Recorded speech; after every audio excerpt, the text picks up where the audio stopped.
Bonjour à tous, c'est Manga Fan. On se retrouve aujourd'hui pour la vidéo complémentaire de la manga lecture, la vidéo consacrée à la fin de l'arc Arrancar de Bleach, donc du tome 36 au 48. beaucoup de Bleach ont été lus cette semaine.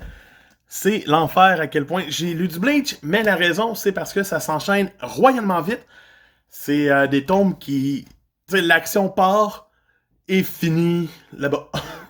Fait que c'est le fun de les enchaîner, c'est comme plate de dire « Oh non, mais je vais arrêter dans le coin du tome 40 en plein milieu d'un combat. » Tandis qu'à la fin du 48, t'as fini l'arc, t'as fini le combat, t'as la résolution, t'as tout.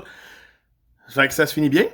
Donc, qu'est-ce que j'ai pensé de la deuxième partie de l'arc des Arrancars, la plus longue partie? Ben, abonne-toi, like, commente, puis je vous dis ça, ben, dans 2, 3, 4, 5, là! Là! Donc, c'est parti. On a récupéré avec, bien sûr, le tome 36, qui débute, tu sais, qui brise tout, en fait, parce qu'on arrivait au moment où c'est que les Shinigami font face à Aizen et son petite armée d'espadons, en mode genre, ah! C'est le temps des combats finaux! Non, break. Tome 36, on retourne 110 ans en arrière, et on apprend comment les Visards sont devenus des Visards. Donc on en apprend un petit peu plus sur la rencontre de certains personnages, Gin avec Aizen. C'est vraiment... Tu sais, c'est un tome flashback, mais c'est un tome flashback bien mené. On voit que l'auteur avait déjà prévu un peu ses cartes et savait où il s'en allait. Et c'est ce qui fait en sorte que ça reste bien. C'est un tome qui est le fun à lire, qui se lit très bien indépendamment. À partir du moment que les Visards sont arrivés, tu pourrais le lire et faire... Je comprends. Et je sais qu'est-ce qui se passe. Et tout le kit. Donc, ça va super bien pour ça. Le twist que Aizen était méchant, ben on le sait. Fait que c'est pas un gros twist dans cet arc-là. Mais c'est la vie. Ça arrive. Et bien sûr, cet arc-là se conclut dans le tome 37. Qui va relancer l'intrigue par la suite. Et nous montrer comment que ça se fait que les Visards soient sur Terre, que Urara aussi, avec son ami. Et on va récupérer directement après ça, au moment où c'est que on était rendu à la fin du tome 35. Donc, ça va starter tranquillement pas vite. On va avoir un début de tease de Ulquiorra versus Ichigo. Mais le combat n'aura pas lieu tout de suite. Non. On met ça sur pause pour l'instant. Et ça part, paf de même. Il y a 4 piliers dans la ville, avec 4 lieutenants ou vice-commandants, vice-capitaines, et ils doivent défendre à tour de rôle leur pilier. C'est étrangement le moment le plus de l'arc, qui se conclut dans le tome 38. Ça... Tu sais, c'est bien beau, c'est le fun de voir les techniques, c'est le fun de voir un capitaine venir défendre un... Ichikaku qui est comme en mode... Je n'utiliserai pas mon Bankai parce que personne ne sait que j'ai un Bankai, même si tout le monde sait que j'ai un Bankai. Fait que je suis stupide puis je l'utiliserai pas, quitte à mourir. Fait que l'action continue, paf, et là, on a nos capitaines qui vont avoir leur adversaire Espada attitré à la fin du tome. C'est... et leurs lieutenants vont aussi les avoir. C'est une bonne touche, c'est le fun, ça relance les combats qu'on se dit finaux. Et on enchaîne ça sur le tome 39, qui voit la grande majorité des combats contre les fractions des espadas. Donc, c'est absurdement simple d'une certaine façon. T'as comme des capitaines qui se battent contre des fractions, des petites parcelles d'ennemis, vont les battre à tour de rôle, tac, jusqu'à temps que Rangoku se fasse avoir solide par une chiméra créée par les 3 fractions de Haribel, et que ce soit le capitaine général qui vienne s'en occuper. Fait que t'es comme, ok, c'est intéressant, ça change un peu la twist du dynamisme du combat. Et bien sûr, le tome se termine avec le début du combat de Ichigo contre Ulquiorra, qui sera le tome 40 au grand complet. Petite interruption de Yami en début de combat, mais sinon, c'est tout Ulquiorra et Ichigo. Des designs de fou. J'adore tellement la tronche d'Ulquiorra. Ça arrête jamais, le combat se lit De même, ça arrête pas. La forme finale d'Ulquiorra est la plus stylée que j'ai vue dans ma vie à peu près dans un... Dans Bleach, là, c'est comme mon design. C'est ça que j'aime. On va avoir Ichigo qui va sombrer un peu plus dans la folie vers la fin et qui va se battre à pleine puissance contre Ulquiorra après être mort, encore une fois. C'est probablement l'un des meilleurs tombes qu'il y a. Ça se lit vite, mais c'est super.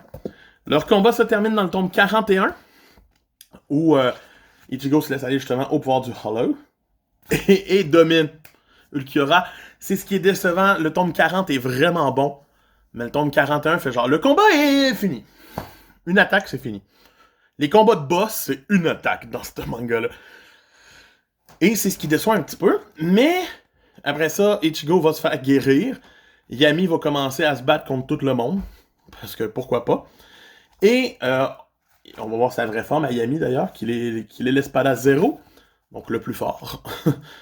Il va finir par... ça va finir par switcher et retourner sur Terre, où on va focusser sur les combats des capitaines versus les 3 espadas, le numéro 1, 2 et 3.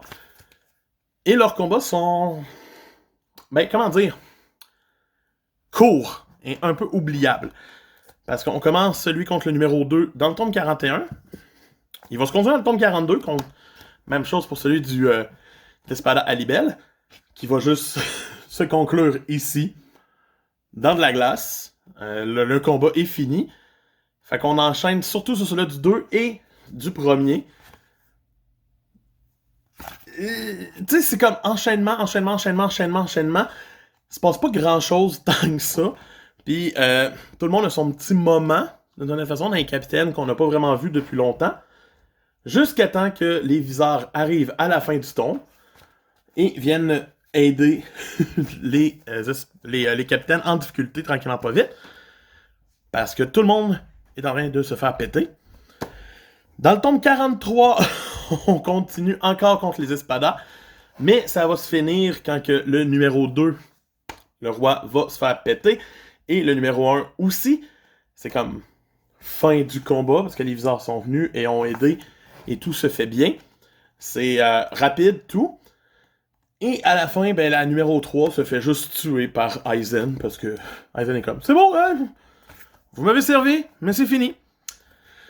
Fait que c'est comme, ah non, mais je savais plus trop quoi en faire de la numéro 3, fait qu'on va la faire tuer par Aizen pour que Aizen soit vraiment un maudit trou de cul que tout le monde veut voir mourir. Donc, c'est sur cette mentalité qu'on enchaîne le tome 44, où bien sûr, il ne reste que, 3 adversaires ennemis, dont Tozen, Gin, Aizen, puis Wonder Boy, parce que c'est la vie.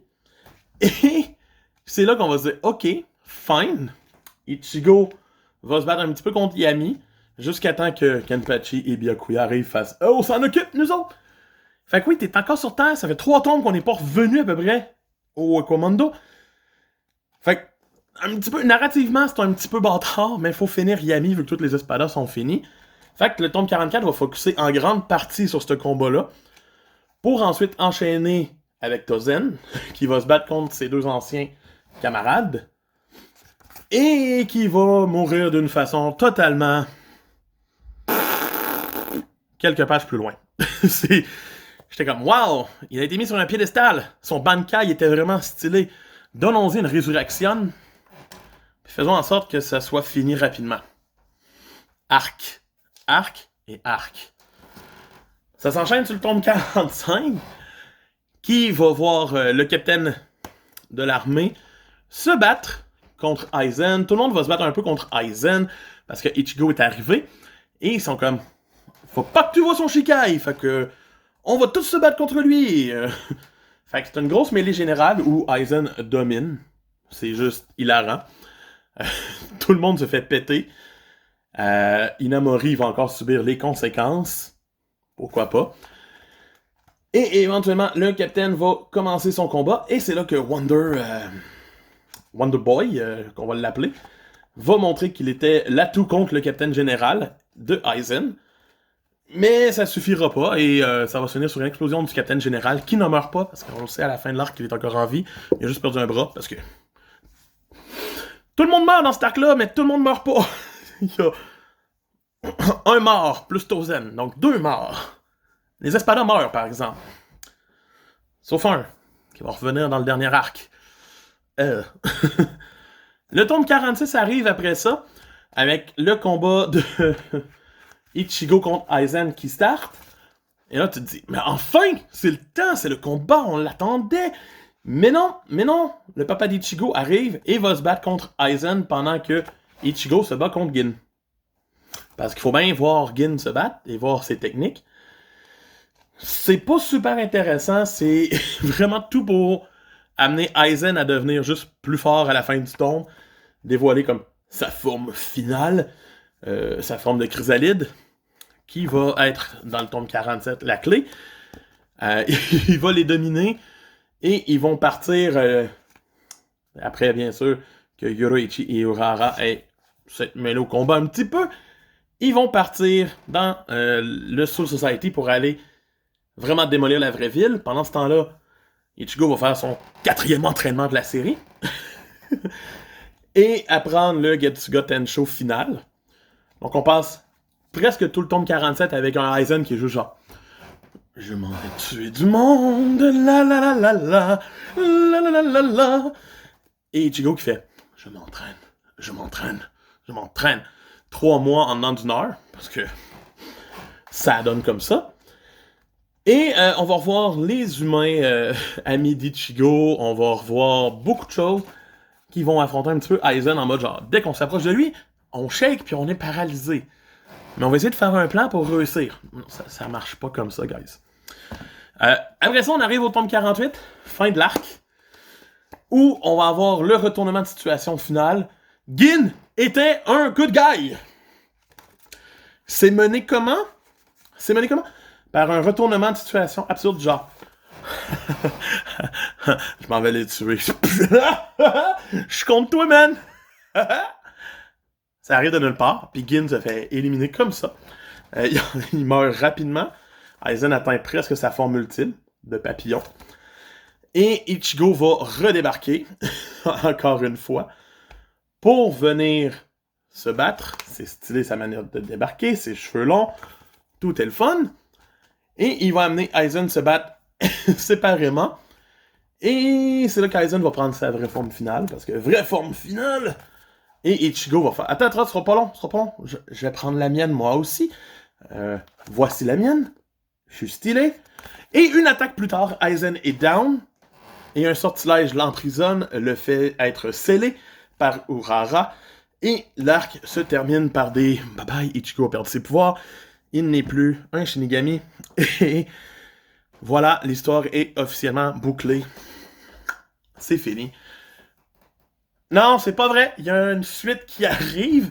Le tome 49 va arriver après avec un nouvel arc qui n'était pas nécessaire déjà. Ici, on voit très bien une conclusion à la série que l'auteur a essayé de mettre. On voit que Ichigo aurait perdu ses pouvoirs, il aurait probablement fini avec Orihime, Rukia serait reparti dans Soul Society, aurait pu observer Ichigo de loin. Belle fin. Tout le monde est heureux.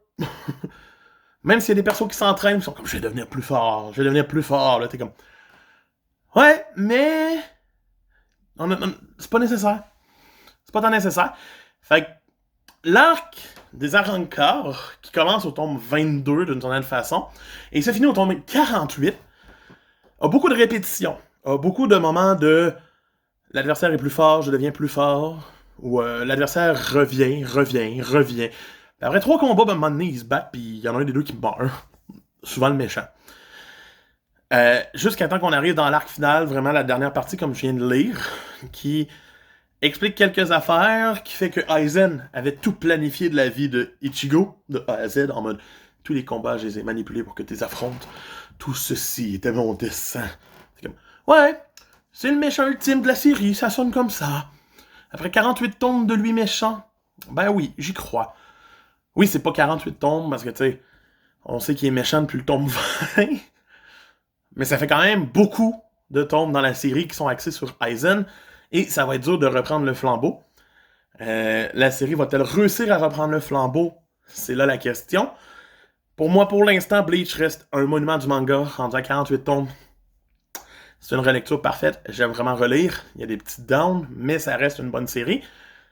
La semaine prochaine, je vais vous faire l'arc des Fullbringer de la même façon.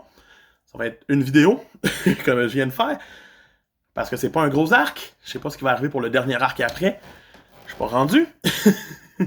Mais j'espère que la série va continuer un petit peu encore de se maintenir avant de péter aux frettes. Ou qu'elle pètera peut-être plus. Peut-être que ma façon de lire va faire en sorte que je vais me dire « Ah non, mais c'est bon.